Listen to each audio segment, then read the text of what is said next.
From the Brooklyn projects to global boardrooms, Howard Schultz wasn't born into wealth. He was born into struggle. Raised in a cramped housing project, he watched his father break his body working dead-end jobs, discarded without benefits or dignity.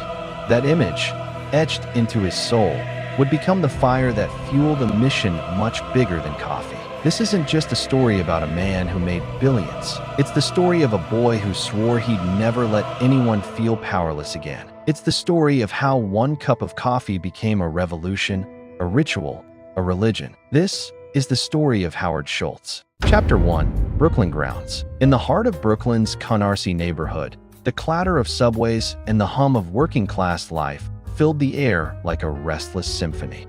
In a cramped apartment above a butcher shop, a young boy named Howard Schultz was growing up surrounded by the unspoken tension of financial instability. His father, a former truck driver who once slipped on a sheet of ice and broke his hip, was promptly fired and left without insurance or support. Howard watched this unfold not from the eyes of an adult, but from the tender confusion of a 7-year-old boy who couldn't understand why dignity and struggle had to coexist. His father's injury wasn't just a household inconvenience. It was a fracture in the foundation of trust Howard had in the working world. He witnessed the cruel nature of a system that could discard a man like used coffee grounds, and that memory, sharp as broken glass, stayed with him. It wouldn't define him, but it would quietly fuel the fire behind every decision he would one day make. Brooklyn in the 1950s was a place of grit, not glamour. The streets were tight, the winters were cruel, and the opportunities felt scarce. The Schultz family often lived paycheck to paycheck, navigating hardship without complaint. For Howard, this meant learning to dream with his feet still firmly planted on the cracked sidewalks of Canarsie. But there was something different about him. An invisible hunger, a stubborn ember of ambition that wouldn't go out. He found refuge in sports, especially basketball, where hustle meant everything and hype meant less. It was there, on a court with no net and fading lines, that Howard first learned how effort could change outcomes. That lesson wouldn't just serve him in games. It would become his compass. In high school, he took odd jobs to support his family, delivering newspapers, working in cafeterias, even selling blood to make ends meet. It was survival, but it was also education. Howard wasn't just earning money. He was collecting observations about how the world worked, how people moved, how some got ahead and others stayed stuck. College seemed impossible. No one in his family had gone. But a football scholarship to Northern Michigan University cracked open a door he never thought he could walk through. There, in a place far from New York's noise and concrete, Howard discovered marketing. He didn't just like it, he understood it deeply.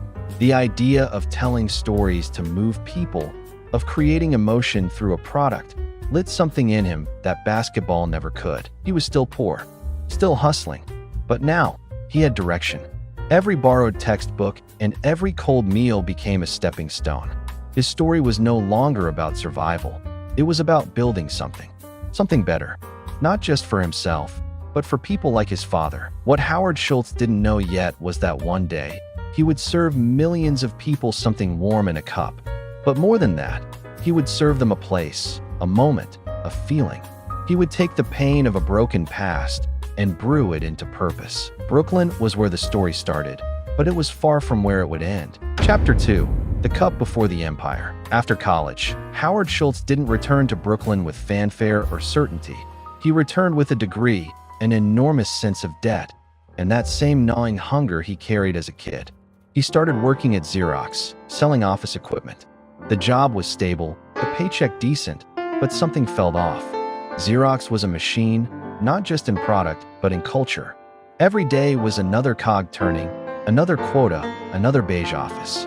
Howard wasn't built for beige, but the job taught him to sell, to read people, to navigate boardrooms, and to listen closely.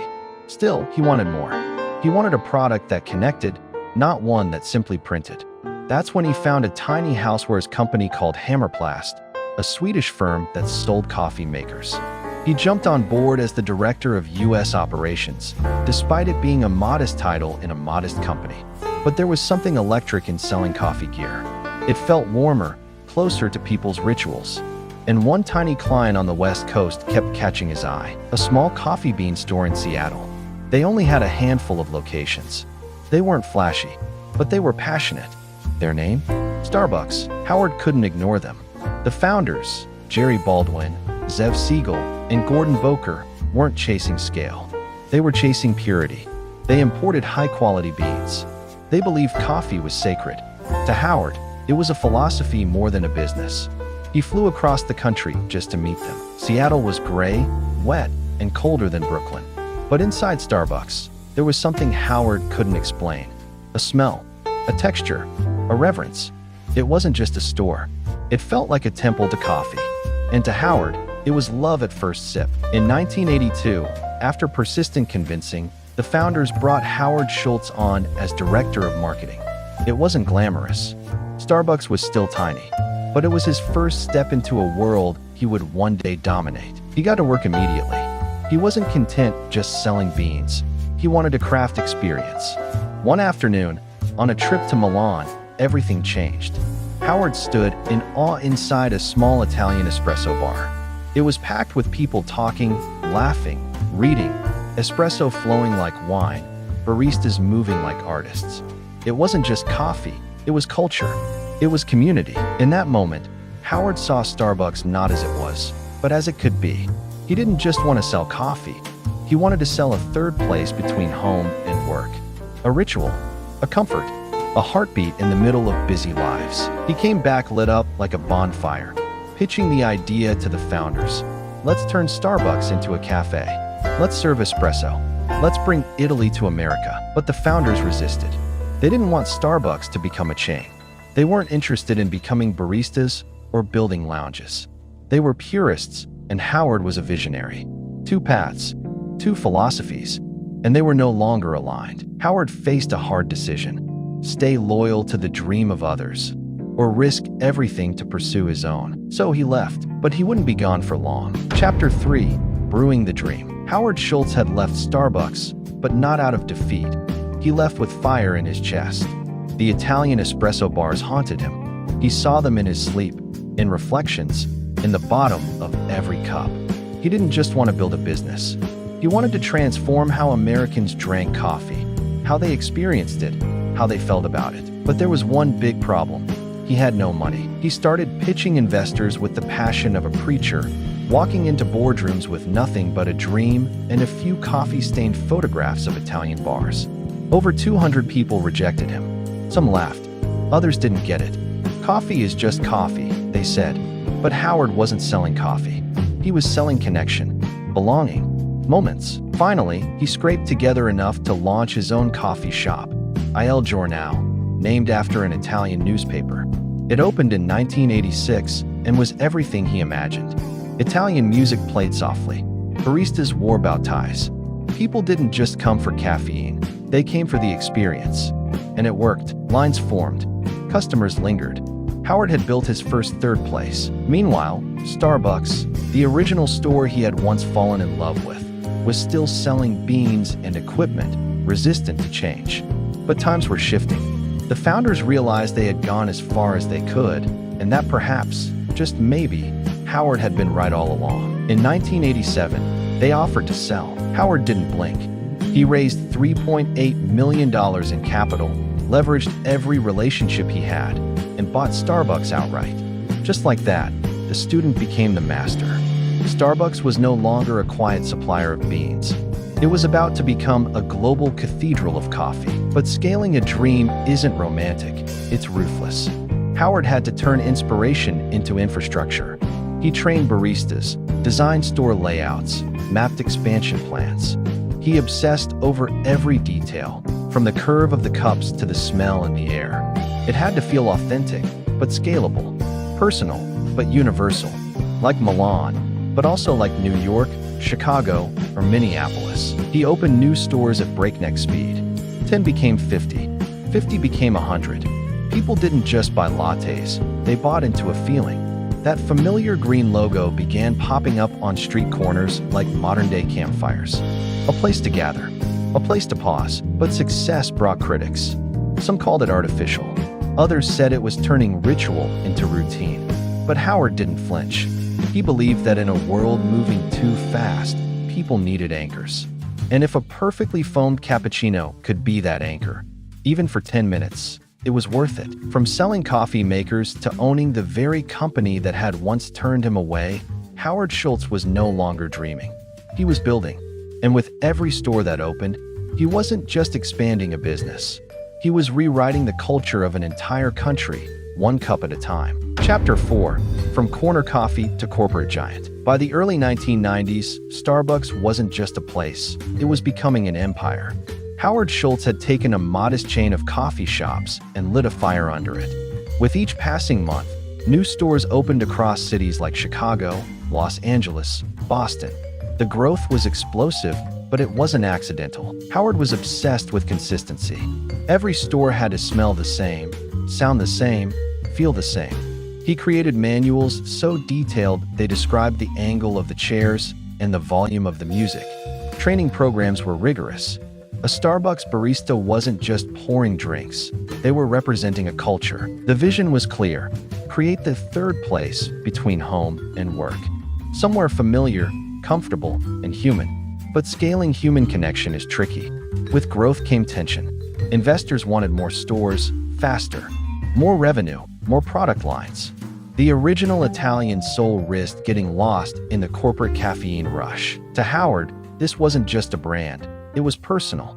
He held open forums where employees could share ideas, complaints, even emotions. He referred to staff as partners and gave them stock options. He offered healthcare even to part-timers, an unheard of move at the time.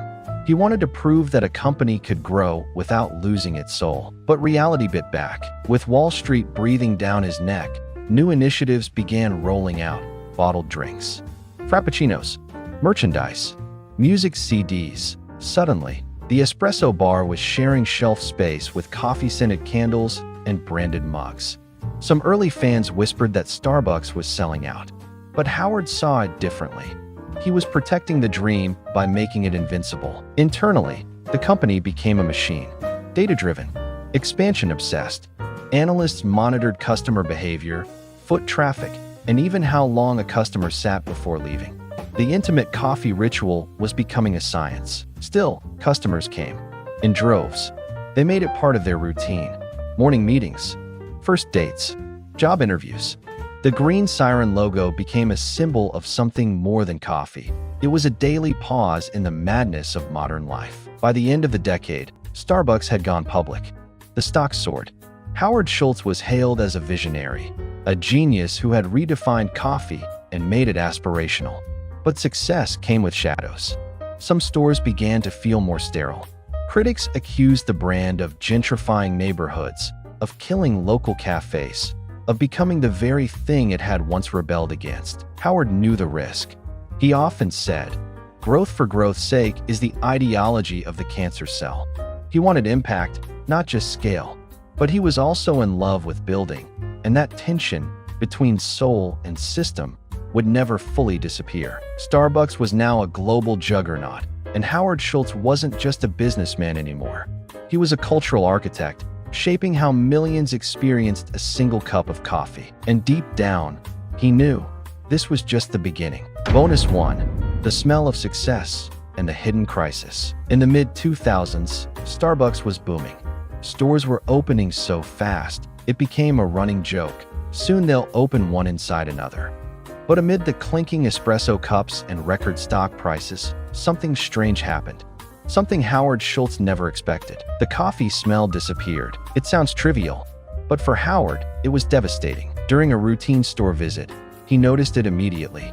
The rich, roasted aroma, that signature Starbucks scent, was gone, replaced by the sterile hum of machines and the smell of microwaved sandwiches. It wasn't a glitch. It was a byproduct of growth. In order to streamline operations, Starbucks had started sealing coffee in flavor-lock packaging and using automated espresso machines. They added hot breakfast items to increase revenue. But those breakfast sandwiches overpowered the coffee scent. The heartbeat of the brand was being drowned by melted cheese. Howard was furious. He wrote a memo to his executives titled "The Commoditization of the Starbucks Experience." It was raw, emotional, even desperate. He felt the company had lost its soul. The stores were too efficient, too bland. The human connection was thinning. Customers could feel it, even if they didn't know how to explain it. So what did he do? He took action. Sandwiches were pulled from menus. Store designs were reimagined to feel more artisanal and intimate. Baristas were retrained. The focus shifted back to sensory detail, the smell, the sounds, the feel of a handcrafted latte. It was a quiet revolution, and it worked. This smell crisis may seem like a small moment in Starbucks history, but it was a defining one. It proved that the brand wasn't just built on products, it was built on experience. And that even a billion-dollar company could lose sight of its essence if it didn't pay attention to the little things. Howard Schultz didn't just save the scent, he reclaimed the spirit. Chapter 5. Return of the Brewer. By the late 2000s, the shine on Starbucks was beginning to dull. The company had expanded at breakneck speed, opening thousands of stores across the globe. From malls to gas stations, the green siren was everywhere. But with that expansion came cracks, subtle at first, then impossible to ignore. Stock prices dropped. Sales declined. Customer satisfaction was waning. The experience Howard had fought so hard to create had become a commodity. Starbucks had lost its essence. In 2007, Howard Schultz was no longer CEO. He had stepped down in 2000. But watching his creation falter lit a fire in him he couldn't ignore. Behind the scenes, he started writing memos, offering advice, making quiet visits to stores. And then, in 2008, when the company hit a critical low, he returned. Officially, he took back the CEO's seat. Not because he wanted power again, but because he believed Starbucks was worth saving. And he was the only one who truly understood how to save it. The first thing he did was close 7,100 stores. Not permanently, but for one day. A global shutdown. Why? To retrain baristas. Not in corporate talk, but in the art of making coffee. It was a radical move, unheard of in corporate America. Imagine telling investors you're losing money and then closing your shops. But for Howard, it was symbolic. A reset. A statement that Starbucks would no longer be just another fast beverage joint. He launched the Transformation Agenda, a bold plan that cut costs, revamped store designs, introduced ethical sourcing, and embraced new technology like mobile payments and free Wi-Fi, years ahead of competitors. But more than strategy, it was about emotion. Reinstating passion, care, human connection. The kind of things you can't graph in a spreadsheet. The public responded. Slowly, but surely, Starbucks rebounded. Customers came back. Stock prices rose. The brand was reborn. Howard didn't just steer the company back to profit. He reignited the flame. This chapter of Schultz's journey wasn't just about business recovery. It was about redemption. A leader returning to defend the soul of his creation. A founder refusing to let his dream be watered down into mediocrity. And as the espresso steamed once again behind the counters, it wasn't just coffee being brewed. It was a comeback. Chapter 6. The Digital Brew. After steering Starbucks out of the crisis with bold decisions and a return to its roots, Howard Schultz wasn't done yet. The world was changing fast, and coffee was no longer just about what was in the cup. It was about how that cup reached your hand.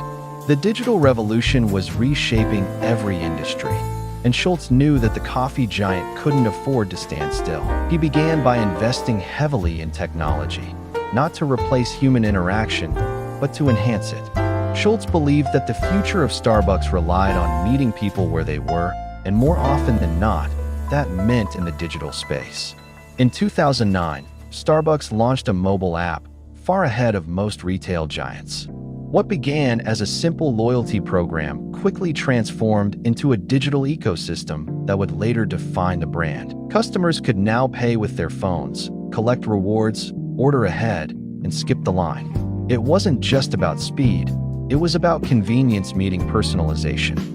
Schultz didn't want customers to feel like just another order. He wanted each digital touchpoint to carry the same warmth as a barista's smile. By 2015, mobile orders accounted for a growing percentage of total transactions. Schultz's gamble had paid off. He wasn't just selling coffee anymore. He was building a data-driven experience powered by personalization and predictive analytics. Starbucks began tailoring suggestions, remembering preferences, and creating offers that felt human. But with innovation came criticism. Some longtime customers felt that the intimate, neighborhood feel of Starbucks was slipping away in favor of efficiency. Schultz responded by reaffirming that technology should serve humanity, not the other way around. He ensured stores maintained barista-led moments, while also pioneering features like Spotify integration, so customers could hear and even vote on the playlists in store. In boardrooms across America, Starbucks became a case study in successful digital transformation. Schultz had taken a brick-and-mortar coffee empire and turned it into a tech-savvy lifestyle brand. Other companies watched, took notes, and followed. Schultz had once walked into Milan and seen the future of coffee. Now, he was walking into the future of retail, and once again, he wasn't following trends, he was setting them. And perhaps most striking of all, he was doing it without ever losing sight of the original mission, creating a third place, not just physically, but digitally, between home and work, where people felt connected, seen, and welcomed. Chapter 7. Brewing Justice. As Starbucks expanded into every corner of the world and the mobile app made lines disappear, Howard Schultz began focusing on something that couldn't be served in a cup: justice. He had grown up in the Brooklyn projects, the son of a truck driver without health insurance, and he never forgot what that meant. As CEO, he began to ask himself, what if a company could do more than make money? What if it could drive social change? In 2010, Starbucks began offering health insurance to all employees working over 20 hours a week, including part-time baristas. It was revolutionary. Schultz didn't care if Wall Street frowned at the cost. He believed a corporation's success shouldn't come at the expense of the people who build it. But he didn't stop there.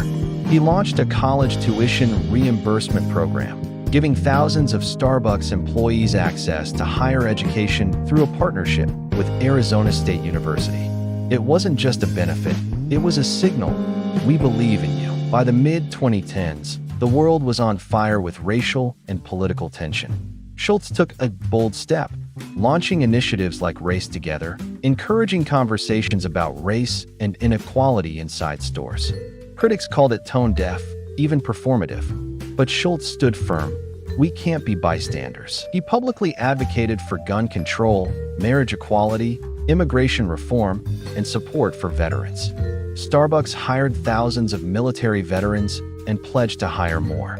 He believed the company had a duty, not just to serve coffee, but to serve community values. Yet these choices came with risks.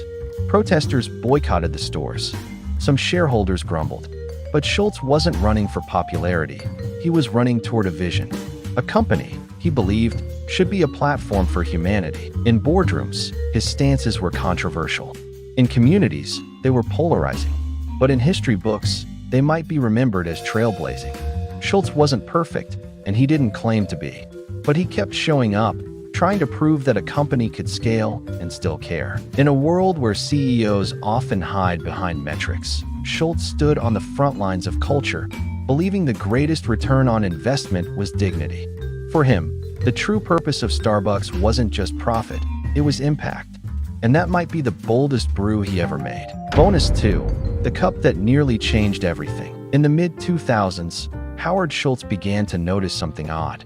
Starbucks stores were becoming so efficient, so fast, and so uniform that they were starting to feel soulless. The espresso machines had become taller, blocking the interaction between baristas and customers. The grinding of beans had been replaced with prepackaged doses. The smell, the ritual, was fading. One day, Schultz walked into a Starbucks and couldn't smell the coffee. That moment hit him like a punch to the gut. He later wrote a blunt memo to the company's top executives titled, "The Commoditization of the Starbucks Experience." In it, he argued that by chasing scale, they had begun to lose the very thing that made Starbucks special: romance, warmth, authenticity. But that wasn't the curious part. Here's where things got weird. To bring back this soul of Starbucks, Schultz spearheaded one of the boldest and strangest initiatives the company had ever seen. He shut down every single store in the United States. For one afternoon in February 2008, Over 7,100 locations closed their doors so baristas could retrain on how to make the perfect espresso. Wall Street gasped. The media mocked. A coffee company training its employees to make coffee. They joked. But for Schultz, it wasn't about coffee.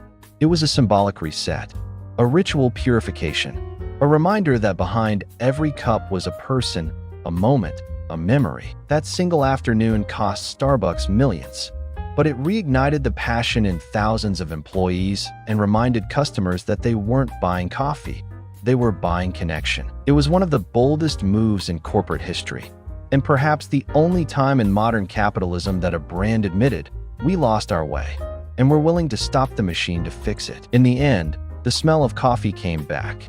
But more importantly, so did the soul. Chapter 8, The Final Pour and the Legacy Brood. As the 2010s unfolded, Howard Schultz began to reflect more deeply on his legacy. Starbucks had gone global. Over 30,000 stores in more than 70 countries, from bustling Tokyo intersections to quiet corners in Milan, the very birthplace of espresso. But growth wasn't enough. Schultz believed Starbucks had a responsibility far beyond selling drinks. He began using the brand as a platform for social conscience. Whether it was offering free college tuition to employees through the Starbucks College Achievement Plan, hiring thousands of veterans, or committing to hire refugees during global crises, Schultz was determined to prove that a business could be both profitable and principled. But his most daring move was still to come. In 2016, Schultz stepped down as CEO once more. People speculated. Was he retiring for good? Writing a book? Buying a basketball team? No, he was considering something even bigger, a presidential run. For years, Schultz had been outspoken about the dysfunction in Washington. And for a moment, he truly believed he could fix it. Not as a Democrat, not as a Republican, but as an independent voice of reason. Though the campaign never officially launched, the idea alone sparked intense public debate. Was he a savior? A spoiler? A billionaire out of touch? Or a businessman still dreaming of building something bigger than himself? In the end, Schultz chose not to run. But the message was clear. He was never just building coffee shops. He was building a movement. One cup, one barista, one story at a time. Today, Schultz's legacy isn't just written in green aprons or pumpkin spice. It's etched in a cultural shift, a belief that even the simplest businesses, when led with intention, can shape lives, communities, and even conversations about justice and leadership. And maybe that's what Howard Schultz always brewed for. Not the perfect coffee, but the perfect reason to gather.